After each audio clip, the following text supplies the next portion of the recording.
हर्क साम्पाङजीले 4वटा समानुपातिक सिट जुन पाए नि, त्यो रुबीजीको जुन ठाकुर बहिनीको जुन के अरे केस काट्ने परिवारको जुन छोरीले पाएपछि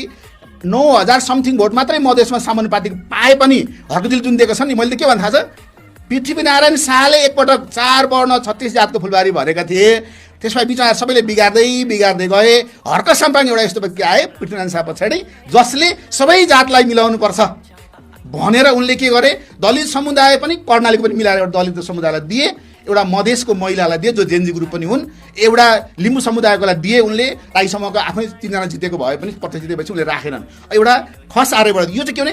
सबै ढङ्गले जुन मिलाउन सके नि, यो मिलाउन सकेकोले राजनेता भनेको त हर्क साम्पाङ हो भने प्रमाणित भयो। अरू नेताहरू 5 वर्षको लागि कसरी चुनाव जितिन्छ भन्ने मात्रैमा लागे, केपी ओली अथवा शेरबहादुर देउवा अथवा तपाईँले हेर्नु भने अरू सबै नेताहरू, अब मैले दुईवटा नाम भने बुझ्नु होला, प्रचण्ड, यी सबै राजनेता होइन नि, यी सबै के हुनु भनेदेखि नि 5 वर्षमा कसरी जसलाई अलमलाएर गर्ने। तर यो समानुपातिको डिसिजन जुन गरे हर्क साम्पाङले, त्यो एउटा 50 वर्षको भविष्य सोचेर बसे। किनभने अब यसले गर्दाखेरि मधेसमा एउटा तरङ्ग आयो, एउटा महिलाको छान्ने बित्तिकै मधेसमा यस्तो तरङ्ग आयो, दलित समुदायमा यस्तो तरङ्ग आयो कि अब भुइँ मान्छेको जुन हर्कवाद छ नि, प्रकृति संस्कृति र प्रविधि मिलेर जीवन चल्छ, त्यसैबाट हामी सुखी र खुसी हुन्छौँ भन्ने जुन छ, जुन हर्कवादको पुस्तक म आफै पनि लेखिरहेको छु, त्यसबाट डिटेलमा हेर्दा के लेखिन्छ भने हुने बिरुवाको चिल्लो पात भनेको जस्तै हर्क साम्पाङ अबको 5 वर्ष पछाडिको